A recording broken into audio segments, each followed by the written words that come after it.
నమస్తే కిరణ్ టీవీ భక్తి ప్రేక్షకులకి స్వాగతం. ప్రస్తుతం మనతో పాటు ఉన్నారు ప్రముఖ ఆధ్యాత్మికవేత్త, ఆస్ట్రాలజర్, వేదిక్ సైంటిస్ట్ బ్రహ్మశ్రీ ఈశ్వర గారి సుకేష్ శర్మ గారు. నమస్కారం సుకేష్ శర్మ గారు. నమస్కారం అండి.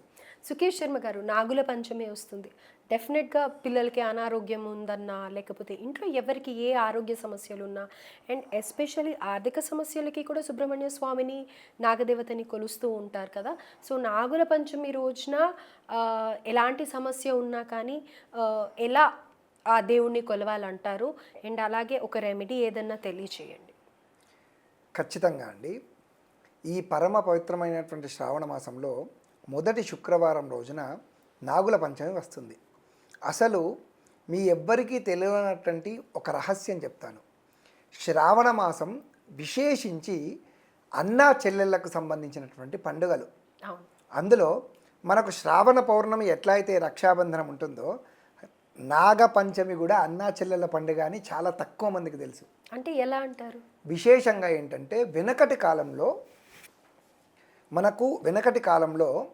ఎప్పుడైనా సరే నాగుల చవితి, నాగపంచమి ఈ రెండు పండుగలు వచ్చినప్పుడు అక్కయ్య కానీ చెల్లె కానీ ఎక్కడ ఉన్నా, పెళ్ళైనా పెళ్ళి కాని వాళ్ళైనా కానీ ఎక్కడ ఉన్నా తండ్రిని, అన్నయ్యను, తమ్ముణ్ణి ఇంట్లో కూర్చోబెట్టి ఆవు పాల కొన్ని తీసుకొని ఆవు పాలతో అన్నయ్యకు, తండ్రికి, వీళ్ళకు మగవాళ్లకు కళ్ళకు ఆవు పాలు రాసేవాళ్ళు.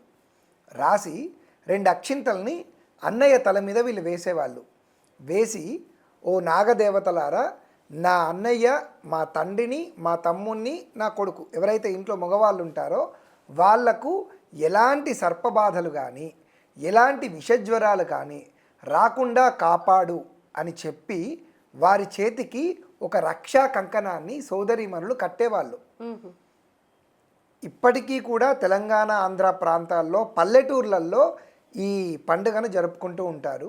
ఇంట్లో ఇలా ఎవరైతే చేస్తారో వాళ్లకు కాలసర్పదోషాలు తొందరగా తీరుతాయి. కాలసర్పదోషాలు కానీ లేదా వాళ్ళ జాతకాల్లో సర్పగండాలు ఎక్కడైనా ఉన్నా, వెనకటి కాలంలో పొలాల్లో రైతులు వీళ్ళు చెట్లకు వెళ్ళేటప్పుడు పాము కాటు వల్ల మరణిస్తూ ఉండేవాళ్ళు, మీరు తెలుస్తూ ఉంటుంది.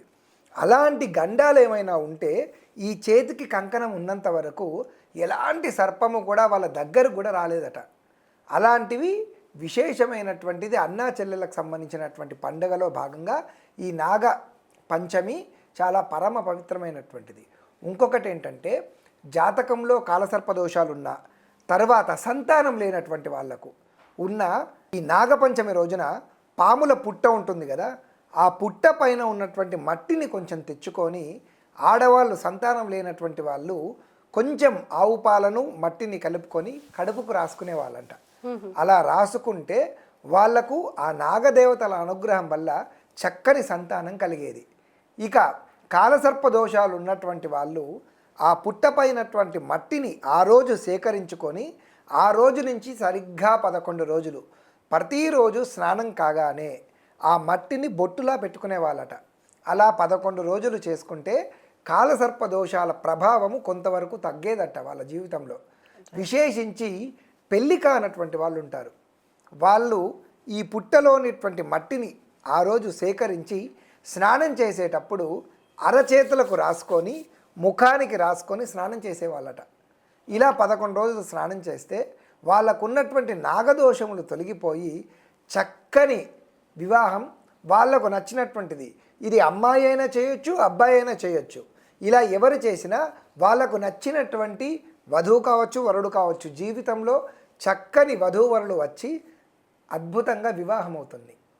ఇలా నాగ పంచమి రోజున ఇన్ని విశేషాలు ఉన్నాయి. శ్రావణ మాసంలో చాలా రహస్యాలు ఉన్నాయమ్మ. ఒక్కొక్క తిథికి ఒక్కొక్క పరమ పవిత్రమైనటువంటి రహస్యాలు ఉన్నాయి. కాబట్టి ఈ శ్రావణ శుక్రవారం, మొదటి శుక్రవారం రోజున నాగపంచమి వస్తుంది. కాబట్టి నేను చెప్పినటువంటి విషయాలను పరిగణలోకి తీసుకొని వాళ్ళ సమస్యలకు తగ్గట్టుగా ఆ విధానాన్ని పాటిస్తే నెట్గా వాళ్ళకు ఉండే కాలసర్పదోషం కానీ అనారోగ్య సమస్యలు కానీ ఏవైనా తీరిపోతాయి అని అంటారు. చక్కగా.